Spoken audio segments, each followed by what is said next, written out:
신약성경 히브리서 1장 4절에서 14절의 말씀입니다.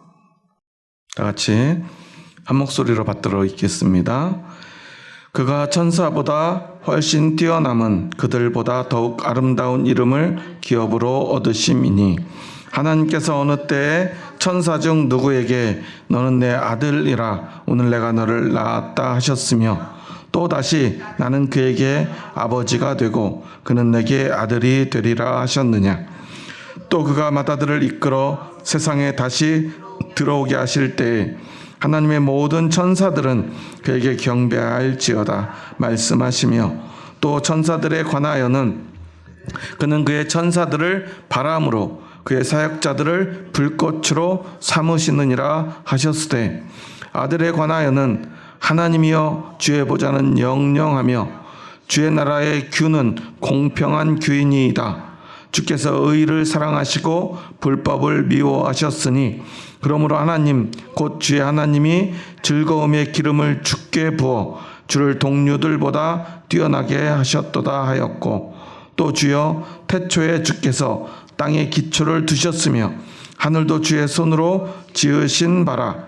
그것들은 멸망할 것이나 오직 주는 영존할 것이요 그것들은 다 옷과 같이 낡아지리니 의복처럼 갈아입을 것이요 그것들은 옷과 같이 변할 것이나 주는 여전하여 연대가 다함이 없으리라 하였으나 어느 때에 천사 중 누구에게 내가 내 원수로 내 발등상이 되게 하기까지 너는 내 우편에 앉아 있으라 하셨느냐. 모든 천사들은 섬기는 영으로서 구원받을 상속자들을 위하여 섬기라고 보내심이 아니냐. 아멘.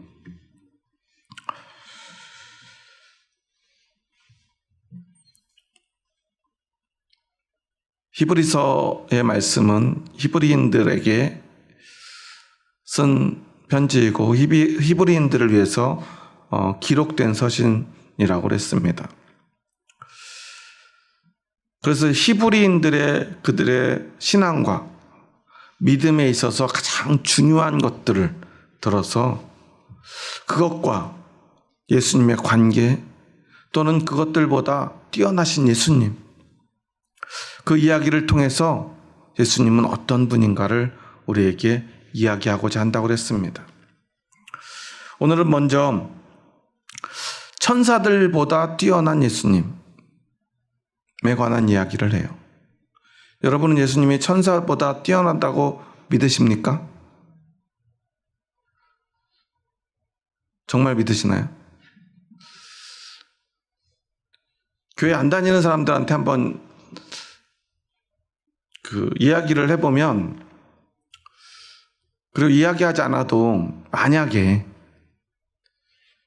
예수님이 그들 앞에 나타납니다. 너무나 당연하게도 이 땅에 오셨던 모습 그대로 그냥 사람들 앞에 예수님이 나타난다면 사람들은 어떻게 할까요? 예수님인가 보다 그럴 것 같아요.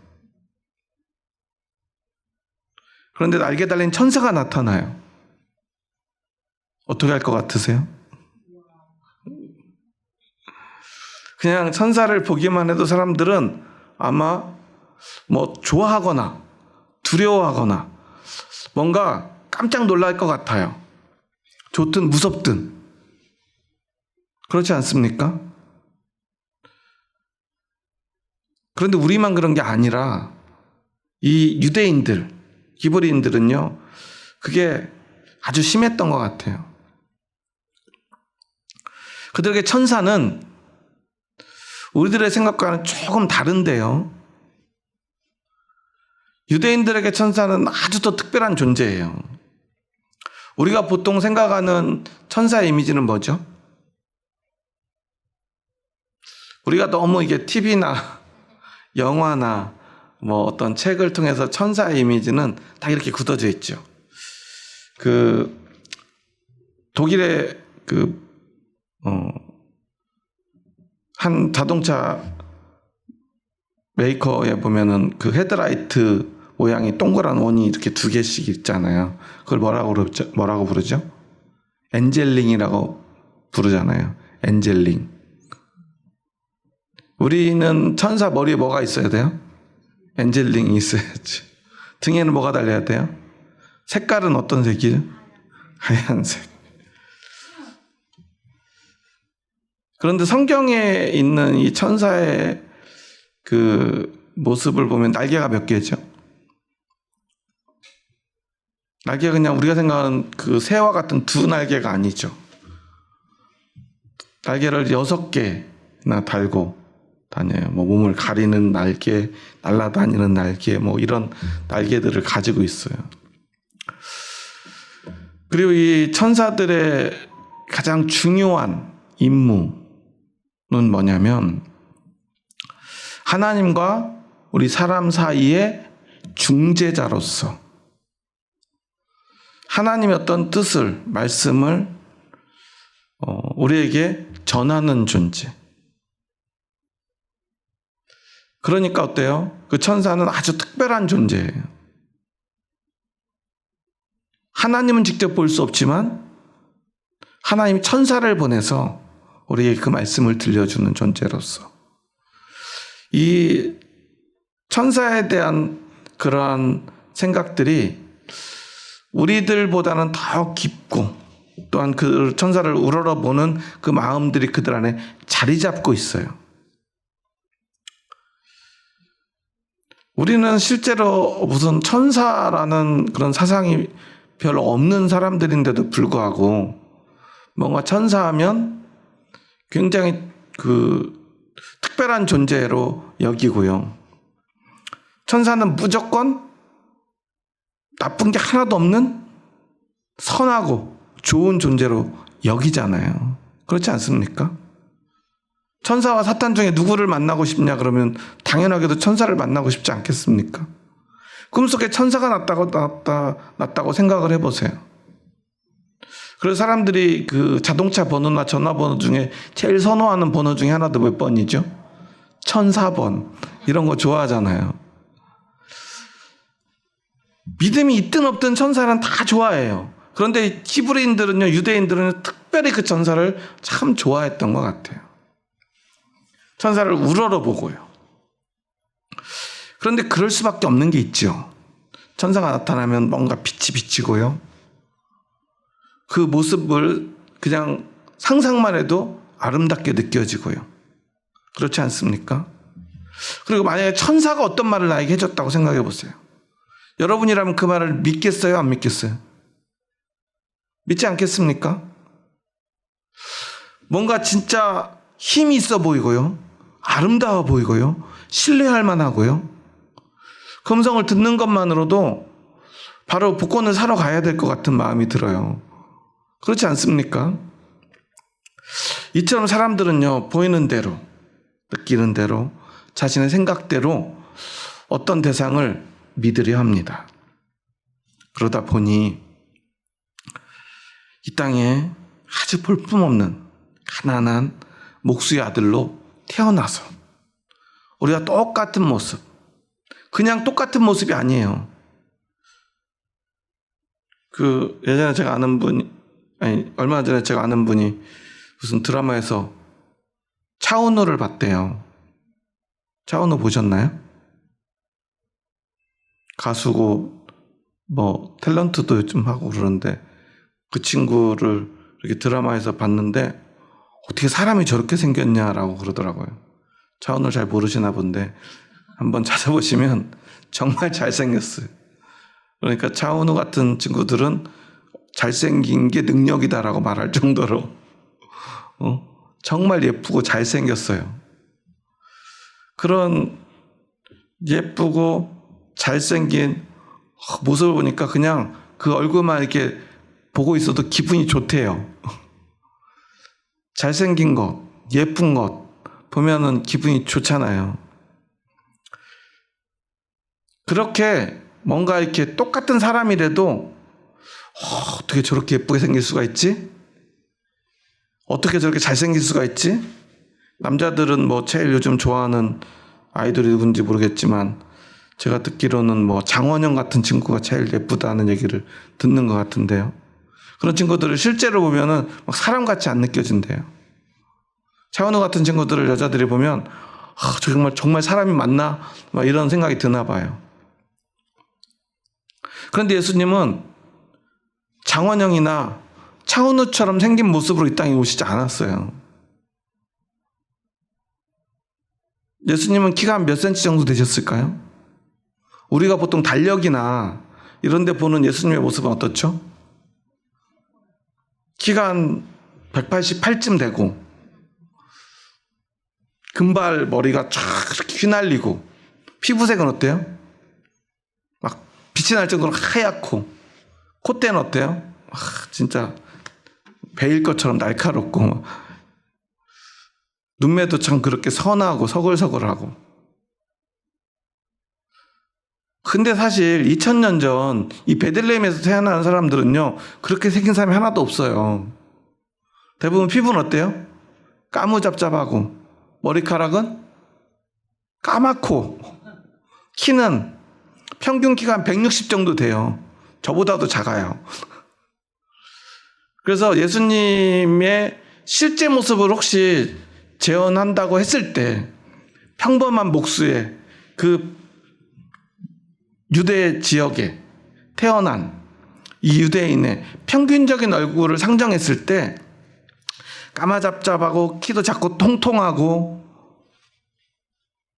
그런 우리가 생각할 때는 별로 볼품없는 모습이 아니었을까라고 추측을 해요. 물론 이것도 추측입니다. 예수님의 초상화는 남아있지 않거든요. 그런데 이 예수 그리스도에 대한 믿음이 이제 유럽으로 건너가서 로마에서 이렇게 꽃피우다 보니까 지금 예수님 모습은 어떤 모습일까요? 아마 이탈리아의 잘생긴 그런 평균적인 남성의 모습으로 우리에게 그려져서 전해졌는지도 몰라요. 그런 모습이길 바라는 것인지도 모르죠. 아주 보통의 우리 주변에서 볼 수 있을 만한 사람. 그래서 어떤 한국의 화가는 예수님을 그렇게 그려놨더라고요. 갓을 쓰고 하얀 도포를 입고 말을 타고 이렇게 하는 조선 사람의 모습으로 이렇게 그려놨던데요.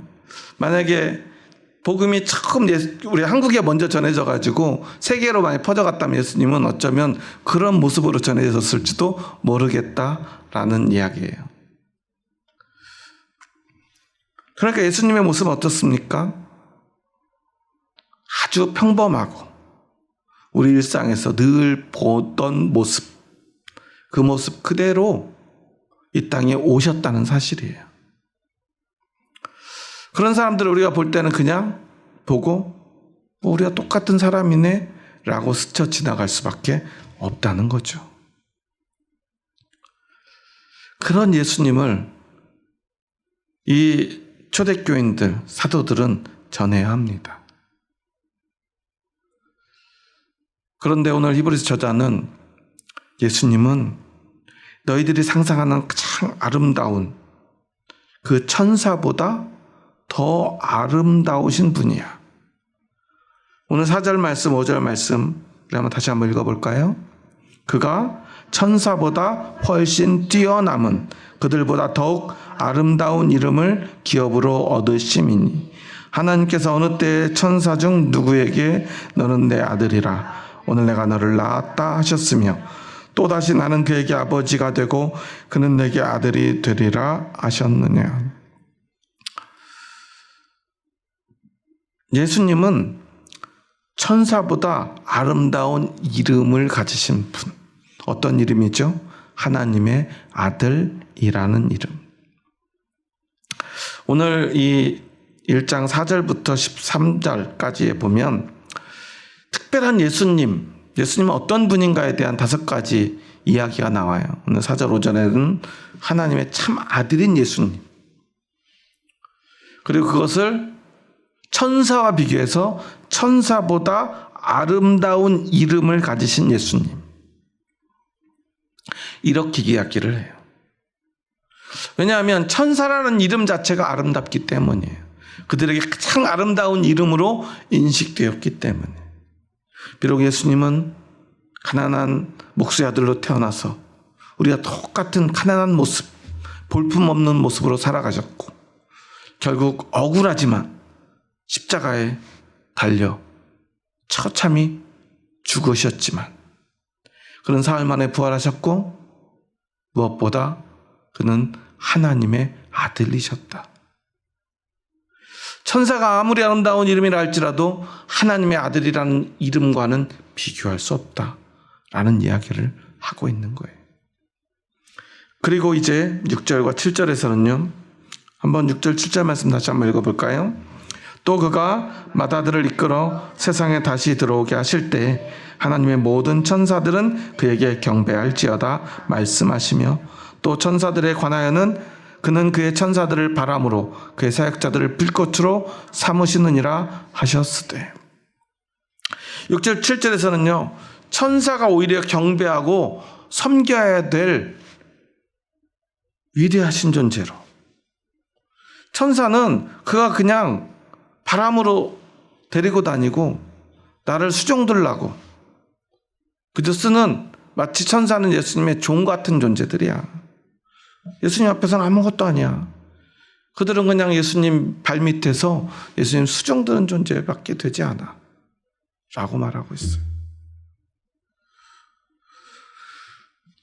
그런데 과연 오늘 우리는 예수님을 그렇게 대하고 있을까요? 여러분은 예수님을 어떻게 생각하십니까? 세상 사람들은 예수님을 과연 천사보다 더 위대하신 분으로 대하고 있을까요? 우리는 그렇지 못한 것 같아요. 아니, 천사는커녕 세상에 별것 없는 것보다도 예수님을 별 볼 일 없는 것처럼 우리는 대하고 있는지도 몰라요. 세 번째는요, 8절 9절에서 하나님의 높은 권세를 가진 왕으로 이야기를 합니다. 8절에 보면 아들에 관하여는 하나님이여 주의 보좌는 영영하며 주의 나라의 규는 공평한 규니이다. 9절에서 주께서 의를 사랑하시고 불법을 미워하셨으니 그러므로 하나님 곧 주의 하나님이 즐거움의 기름을 주께 부어 주를 동료들보다 뛰어나게 하셨도다. 하나님의 높은 권세를 다 가지고 계신 분으로 이야기를 해요. 그리고 10절에서 12절에 보면요, 예수님을 영원한 창조주로 이야기를 합니다. 주여 태초에 주께서 땅의 기초를 두셨으며 하늘도 주의 손으로 지으신 바라 라고 말하죠. 그리고 이제 13절에서는요, 13절 말씀 함께 읽겠습니다. 어느 때에 천사 중 누구에게 내가 내 원수로 내 발등상이 되게 하기까지 너는 내 우편에 앉아 있으라 하셨느냐.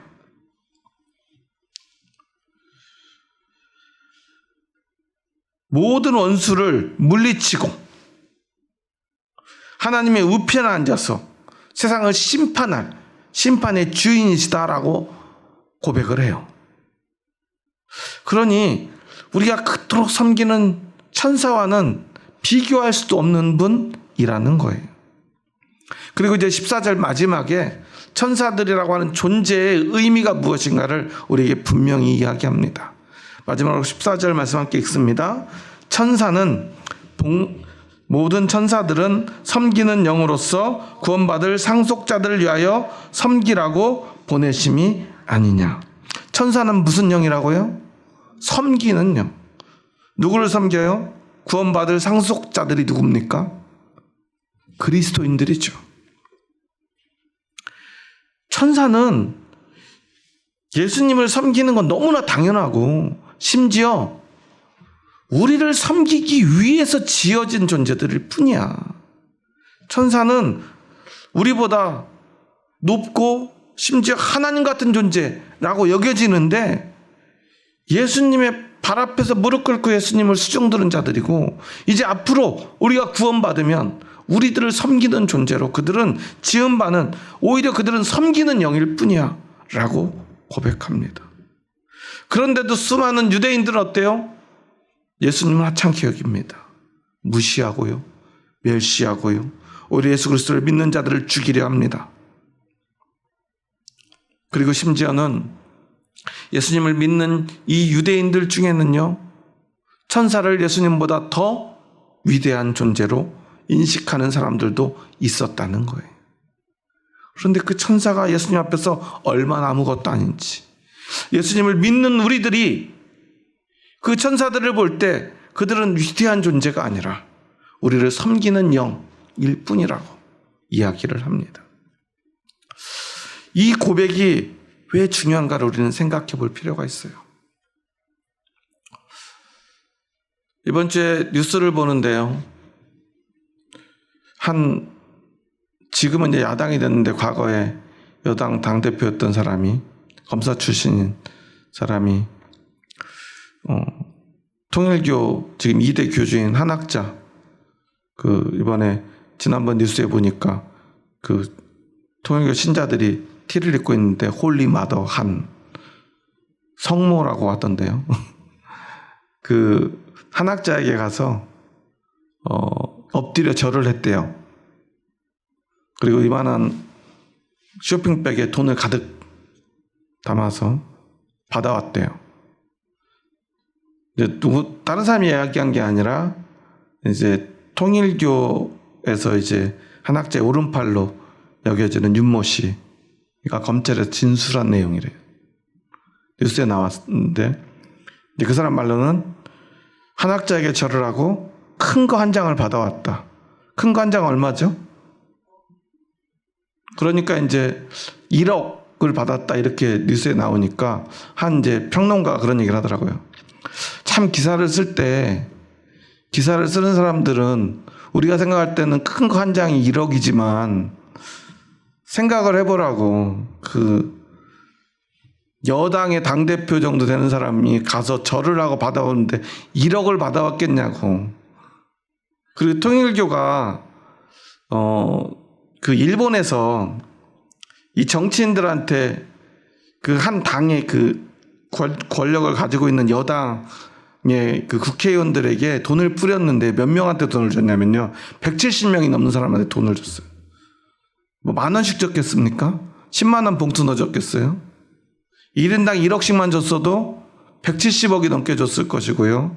만약 1,000만 원씩만 줬어도 17억이에요. 그렇지 않습니까? 수백억을 뿌렸다, 아니 수천억을 뿌렸을 수도 있다라고 이야기를 해요. 그런데 이제 그런 스캔들이 이제 이 총리가 총에 맞으면서 이게 이제 경찰 조사로 다 드러나고요. 정말 일본 최대 정치 스캔들로 지금 3년째 지금 조사 중이에요. 그럼 거기서 했던 그대로 지금 한국에서 하고 있을 텐데, 아마도 대선에 개입하기 위해서 지난 대선 그때 즈음에 돈을 받았다는 거예요. 그러니까 아마 대선 자금으로 흘러 들어갔을 것이고, 큰 거 한 장이면 받은 사람과 준 사람의 상황을 보자면 최소한 100억은 되지 않겠냐라는 이야기를 하더라고요. 물론 검찰 조사로 밝혀지겠죠. 그때 당시에 한학자 씨가 이제 뒤에서 수사를 하는 거 내사라고 하던데요, 내사 중이었다는 사실을 이렇게 정보를 넘겼대요. 그런데 어떤 일로 내사를 받았냐면, 그 사람이 이제 라스베가스에 갔나 봐요. 그래서 거기서 도박을 좀 했는데 거기서 도박한 금액이 600억이었대요. 적어도 600억 도박하던 거 수사를 무마하고 대선에 개입하려면 거기에 버금가는 금액을 전달하지 않았겠습니까? 뭐 그거야 이제 수사로 밝혀지겠지만, 저는 그 뉴스를 들으면서 그런 생각이 들었어요. 그래도 한 정당을 대표하는 4, 5선, 5선, 6선 하는 국회의원이 가서 절을 해요. 뭐 때문에 절을 했을까요? 그냥 눈에 보이는 건 돈 때문에 절을 했을 것이고요. 또 그 권력을 유지하기 위해서 절을 했겠죠. 우리가 생각할 땐 참 이해가 안 되죠. 부끄러움도 없나. 저는 그런데 특정한 정당이나 그 정치인을 비난하고 싶진 않아요. 오히려 저는 그걸 보면서 이게 세상이 이치구나라는 사실을 새삼 깨닫게 된다는 거예요. 그들에게는 그 사람이, 한학자라고 하는 사람이 이단의 교주고 이런 건 중요하지 않았을 거예요. 뭐가 중요합니까? 그가 내놓는 정치 헌금, 그래서 그걸 통해서 대선에 승리하는 것, 그리고 또한 그 교주가 이 정치에 개입을 해서 자신의 신도들을 동원해서 뭐 경선이든 대선에 개입하고 도와줄 그러한 그가 가지고 있는 힘들을 그가 우러러 본 것이 아니겠습니까? 그 앞에 무릎 꿇고 절한 것 아니겠습니까? 이게 바로 오늘 한국 정치의 현실이에요. 정치인들의 본질이에요. 그들은요, 정치적 성공을 위해서라면요, 그렇게 영혼도 팔 수 있는 사람들이라는 사실을 우리는 기억해야 돼요. 그런데 많은 그리스도인들이요, 많은 목사님들이요, 그 정치인들이 교회에 와서 목사님들에게 고개를 조아리고 도와달라고 하면요, 기도해달라고 그러면요, 선뜻 사람들이 다 보는 앞에서 공식적인 자리에 세우고요, 막 손을 얹어서 기도도 해주고요, 앞에 세워서 인사도 시켜주고요, 가능하다면 이런 훌륭한 분 찍어가지고 우리나라를 좀 잘 살게 해달라고 광고까지 해줘요. 그런데 문제는 그 사람들은요, 목사님들에게만 머리 조아리는 게 아니었다는 사실이에요. 목사님들에게는 이렇게 와서 악수하고 고개를 조아렸는데 한학자에게 가서 어떻게 해요? 무릎 꿇고 절을 했대요, 바닥에. 훨씬 더 많은 사람과 훨씬 더 많은 돈을 내놓으니까요. 이게 사람들의 모습이에요. 그들의 본성이에요. 그들만 그럴까요? 우리들도 그래요. 세상의 모든 사람들은요, 힘 있는 사람들 앞에, 가진 사람들 앞에, 아름다운 사람 앞에, 멋진 것들 앞에 고개를 숙이게 되어 있어요. 그렇다면 우리는 누구 앞에 고개 숙여야 됩니까? 사람들이 보기에는요, 돈 많은 사람, 높은 위치에 있는 사람, 그리고 그들보다 더 큰 권세를 가진 천사들 앞에 고개 숙이는 것이 마땅한 거예요. 그럴 수밖에 없는 존재, 그렇게 연약한 존재가 우리 인간이라는 사실을 우리는 기억하며 오늘 예수 그리스도를 바라봐야 합니다. 세상 사람들에게 예수 그리스도는요, 돈도 없고요, 백도 없고요, 권력은 더더군다나 없고요, 얼마나 힘이 없는지 억울한 누명을 썼는데 그 누명을 벗을 힘도 없어서 십자가에 달려서 무참히 비참하게 부끄럽게 죽어야만 했던 존재. 그 이상도 그 이하도 아니지만 우리 그리스도인들에게는 예수님은 어떤 분입니까? 하나님의 아들이고요, 하나님의 모든 권세를 가졌고요, 이 세상을 만드셨고요, 천사들을 수족처럼 부리고요, 그리고 이제 영원한 심판대 앞에서 하나님의 우편에서 우리를 심판하실 심판의 주인으로서 우리는 예수 그리스도를 바라봐야 합니다. 그렇다면 우리는 어떻게 될까요? 우리 삶은 예수 그리스도로 인해서 분명히 달라질 것입니다. 그런데 오늘 나는 어떤 모습으로 살아가고 있느냐 하는 거예요. 그 정치인이요, 한학자에게 무릎을 꿇고 큰 절을 할 때 어떤 마음이었겠습니까? 이 사람한테 절하면 우리 당 후보가 대통령이 될 거라는 믿음이 있었을 거예요. 우리가 권력을 잡으면 더 큰 부와 힘을 가지게 될 거라는 믿음이 있었을 거예요. 그래서 그들은 기꺼이 무릎 꿇고 절했을 거예요. 물론 자신은 그런 적이 없다라고 부인하지만 많은 사람들은요, 그 사람은 능히 그럴 사람이라고 생각해요. 왜냐하면 권력을 위해서라면 무슨 짓이라도 이제까지 해왔기 때문에 그래요. 힘없는 사람 앞에서는요, 누구보다 군림했던 사람이고요. 힘 있는 자들 앞에서는요, 누구보다 고개를 조아렸던 사람이니까요. 저는 그런데 그 사람이 막 꼭 나쁜 사람만은 아니라고 생각해요. 그 사람만 특별히 나쁜 것도 아니라고 생각해요. 인간은 모두 다 그렇기 때문입니다. 그것을 우리는 인정하고 예수님을 바라봐야 합니다. 어떤 사람은 그래서 예수님이 아주 쓸모없는 존재로 여겨질 수 있어요. 그들에게는 하나님 나라의 영원한 심판과 하나님의 권세보다 세상의 것이 더 중요하기 때문입니다.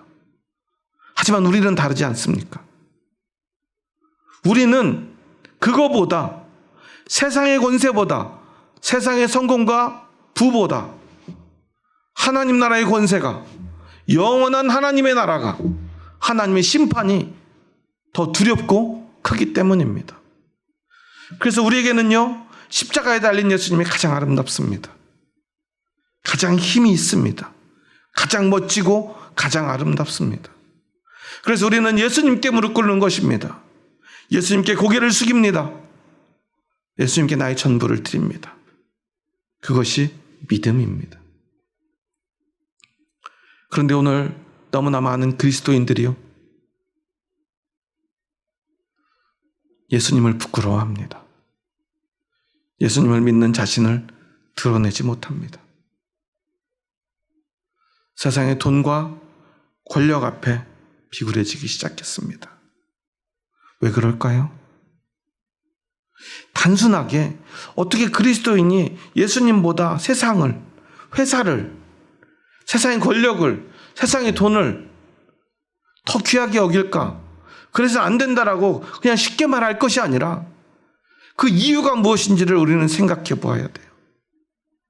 그 이유는 너무나 단순하고 너무나 명확해요. 그것들이 더 크고 아름답게 보이기 때문이에요. 세상의 문제가 더 크고 어렵게 느껴지기 때문이에요. 세상의 권력 앞에서, 세상의 힘 앞에서, 세상의 돈 앞에서 우리가 너무나 보잘것없게 느껴지고요.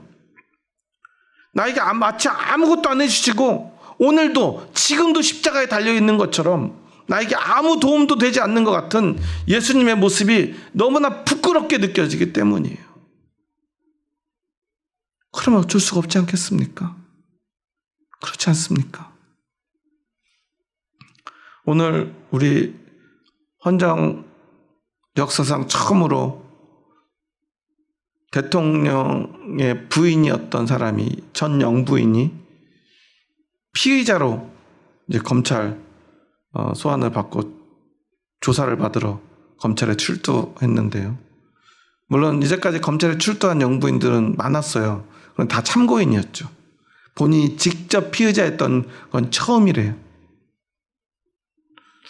평소에 그렇게 당당하던 분이 오늘은 굉장히 아픈 사람처럼 이렇게 들어가더라고요. 말도 되게 그렇게 조심스럽게 말하는 걸 전 처음 봤는데요. 그가 권력의 정점에 있을 때 A등급 비화폰을 직접 사용하면서 직접 인사에 개입하던 때의 모습과는 너무나 다른 모습으로 검찰에 들어가는 그 뒷모습을 보면서 참 씁쓸함이 들었어요. 사람들은요, 권력을 가진 사람 앞에서는 한없이 작아지는 것 같아요. 그것이 중요하다면 그것은 너무나 당연한 일이죠. 그렇지 않습니까? 제가 대학교에 딱 입학하던 해 저희 어머님이 저한테 제일 간곡하게 당부했던 게 있어요. 너는 대학 가면 절대 데모하면 안 된다는 거였어요. 데모하면 어떻게 된다고 그랬죠? 패가 망신한다.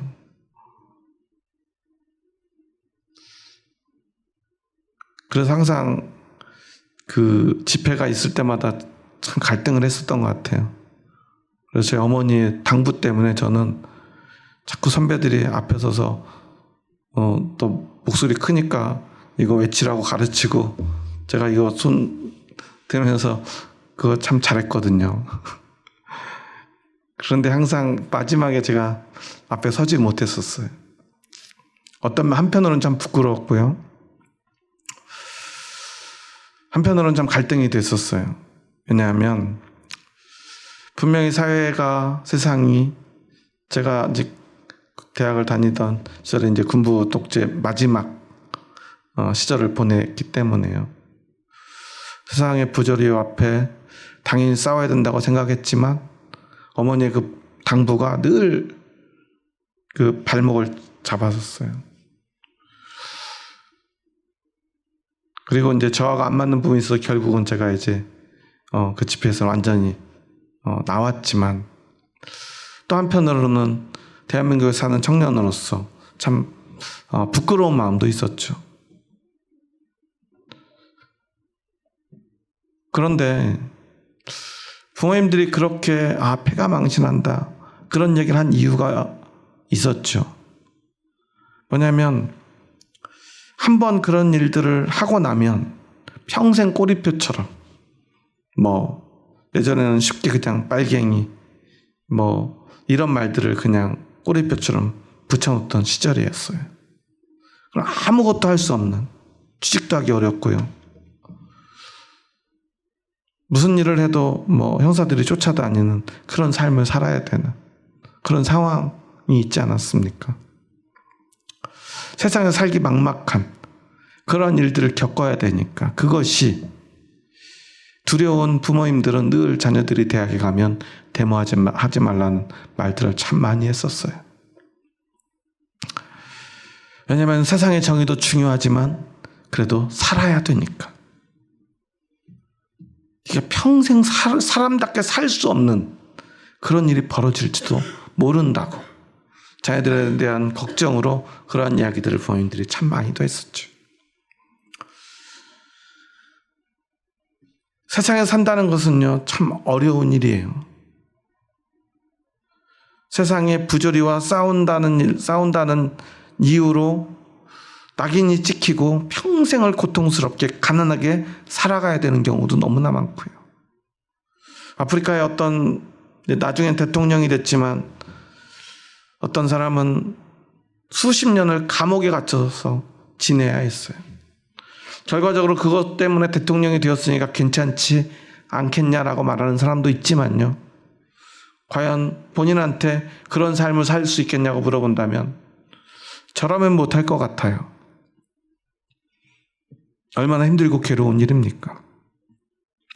그래도 몇십 년 고생하고 나면 대통령이 돼서 많은 권세와 영화를 누릴 수 있지 않느냐라고 말해도 그건 쉽지 않은 일이에요. 눈에 보이는 오늘의 현실은 우리가 그저 쉽게 이야기할 수는 없습니다. 하지만 그럼에도 불구하고 나의 눈에 무엇이 더 중요하게 보이느냐, 이것은 너무나 중요한 일입니다. 내가 세상의 힘이, 돈이 더 크고 중요하게 느껴지는데 억지로 예수님을 믿을 수는 없다는 사실이에요. 오늘 히브리서에서는 단순하게 천사와 예수님을 비교하지만 우리에게 천사와 같은 것들이 얼마나 많습니까? 천사와 같은 존재들이 얼마나 많습니까? 천사처럼 힘 있는 존재가 얼마나 많습니까? 천사처럼 아름다운 존재들이 얼마나 많습니까? 그것들이 예수님보다 크고 아름답게 보이는데 우리가 과연 예수님을 진짜 믿을 수 있겠습니까? 우리가 예수님을 믿는다는 것은요, 예수님이 그들보다 크게 느껴져야 되고요. 예수님의 권세가 그들보다 커야 되고요. 예수님이 그들보다 아름다워야 합니다. 예수님이 그들보다 풍요로워야 합니다. 그것을 볼 수 있어야만 우리는 예수님을 믿을 수 있다는 거예요. 그냥 믿어지는 게 아니에요. 오늘 여기 오신 분들도 아마 평생을 남편과 자녀들의 믿음을 위해서 기도하고 계시는 걸로 제가 알고 있는데 참 어렵죠. 왜 어렵죠? 예수님을 믿는 사람들은 이해가 안 돼요. 예수님 믿으면 되는데 내가 그렇게 믿으라고 했는데 이 정도 얘기를 했으면 믿을 법도 한데 잘 안 되죠. 우리는 그 이유를 알아야 돼요. 예수님이 그렇게 보이지 않기 때문이에요. 내가 보는 예수님과 내 남편이 보는 예수님이 다르기 때문이에요. 내가 보는 예수님과 내 자녀들이 보는 예수님이 다르기 때문이에요. 우리는 이것을 위해서 기도해야 합니다. 그들도 나와 같이 예수님을 볼 수 있게 해달라고 말했죠. 그러면요, 믿지 말라고 해도요, 예수님 믿을 수밖에 없어요. 여러분이 왜 예수님 믿어요? 예수님을 안 믿을 수 없잖아요. 여러분, 솔직히 여기에 앉아 계신 분들은 예수님과 천사 중에 누가 더 아름답습니까? 말할 필요도 없잖아요. 예수님과 천사 중에 누가 더 권세가 있습니까? 그런 얘기를 뭐하러 합니까? 예수님과 한학자 중에 누가 더 힘이 있습니까? 그런 얘기를 뭐하러 해요? 할 필요가 없잖아요. 왜? 우리에게는 예수님이 가장 아름답고 가장 멋지고 가장 힘있고 세상의 모든 권세와 모든 능력과 모든 풍요를 다 가지고 계신 분이니까요. 그리고 그것이 영원하니까요. 예수님 말고는요, 우리에게 중요한 게 하나도 없어요. 이게 믿음이에요. 그렇게 보이면 그렇게 믿는 거예요. 그런데 돈이 더 커 보이고요, 세상에 힘 있는 누군가가 더 커 보이면 그 사람을 믿고 따를 수밖에 없지 않겠습니까? 오늘 여러분 보세요. 요즘 광화문에서 집회, 태극기 집회 많이 하나요? 뉴스에 요즘 안 나오죠. 왜 안 나와요? 윤석열 씨가 감옥에 있잖아요. 얼마 전에도 영장 집행한다고 그러니까 막 옷 다 벗고 속옷 차림으로 들어 누웠다던데, 어디서 많이 보던 모습이죠. 제가 어렸을 때 저희 동네에 그런 아저씨들 참 많았어요. 술 먹고 막 옷 다 벗고 막 들어 눕는 아저씨들. 근데 그런 볼품없는 존재가 돼버렸어요. 아무 힘도 없고요. 그가 권세가 있어 지금도 있다면 사람들은요, 지금도 가서 막 집회할 거예요. 얼마 전에 보니까 한 도지사가 이재명 대통령 앞에서 막 굽신굽신해요. 불과 한 1, 2년 전에요, 이재명 대통령이 도지사 시절이었던 것 같은데 몇 년 전에 그렇게 막 신랄하게 비판했던 사람이에요. 그런데 대통령이 되니까 어때요? 자기는 도지사고 이재명 대통령은 대통령이에요. 수해 현장에 가가지고 막 지적을 해요. 이거 왜 이렇게 이걸 제대로 안 했냐고. 그러니까 죄송하다고, 잘못했다고, 앞으로 잘하겠다고 막 고개를 얼마나 숙였는지요. 내신 줄 알았어요. 왜 그래요? 힘이 있으니까 그래요. 이재명 대통령 이제 5년 후에 퇴임하고 나면요, 그렇게 안 할 거예요. 여러분에게 누가 가장 힘 있는 분입니까? 예수님이십니까? 그렇다면 우리에게 믿음이 있는 거예요. 그런데 예수님보다 더 크게 느껴지는 무언가가 있다면 우리는 그것을 믿을 수밖에 없어요. 그것을 의지할 수밖에 없어요. 그것 앞에 굽신거릴 수밖에 없어요. 하지만 예수님이 가장 크고 강하고 아름다운 분으로 느껴진다면 우리는 그 예수님을 믿을 수밖에 없습니다. 그래야만 예수님을 믿을 수 있어요. 여러분, 예수님 억지로 믿지 마세요. 억지로 믿을 수 없습니다. 하지만 예수님이 누구인가를 바라보시기 바랍니다. 그래서 그분이 누구인가, 그것이 내 눈에 보인다면 그때는요, 세상 누가 와서 그 믿음을 뜯어 말려도 우리는 그분을 믿을 수밖에 없을 거예요. 오늘 여러분은 예수님을 믿고 계십니까? 그렇다면 여러분의 눈이 열려 있는 거예요. 이것을 기억하시기 바랍니다. 우리 예수님을 전할 때도 늘 기억하세요. 억지로 예수님 믿게 할 수 없다는 사실을 말이에요. 그래서 여러분 기도하세요. 내 사랑하는 사람들이 예수님을 바르게 볼 수 있게 해달라. 천사보다 아름답고 귀하고 멋지고 힘 있는 분으로, 세상의 돈 따위와는 비교할 수 없는 분이라는 사실을 깨닫게 해달라고, 볼 수 있게 해달라고. 예수님이 얼마나 무서운 분인지, 얼마나 권세가 있는 분인지를 그의 눈으로 볼 수 있게 해달라고 기도하시기 바랍니다. 보면 믿을 수밖에 없을 것입니다. 우리는 그래서 예수님을 믿고 있는 것입니다. 예수님을 안 믿을 수 없어요. 예수님이 나를 버리는 것이 두려울 뿐이죠. 세상 무엇도 예수님 앞에서 얼마나 보잘것없는 것인가를 기억하는 저와 여러분 될 수 있기를 주님의 이름으로 축원합니다. 아마도 이 브리스 저자가 누구인지 우리는 정확히 알 수 없지만 그는 그 예수님을 본 사람일 것이라 저는 믿습니다. 그는 직접 천사를 봤을지도 모릅니다. 하지만 예수님, 그가 만난 예수님, 그가 본 예수님과 비교할 수 없는 보잘것없는 천사의 모습을 그는 보았을지 모릅니다. 예수님 앞에서 세상 모든 것들은 그저 볼품없는, 예수님 앞에 수정 들기도 부끄러운 존재들 뿐임을 우리는 기억해야 합니다.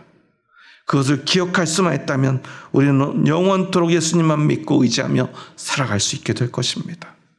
그 믿음으로 영원한 하나님의 보좌 앞에 설 수 있는 저와 여러분 될 수 있기를 주님의 이름으로 축원합니다.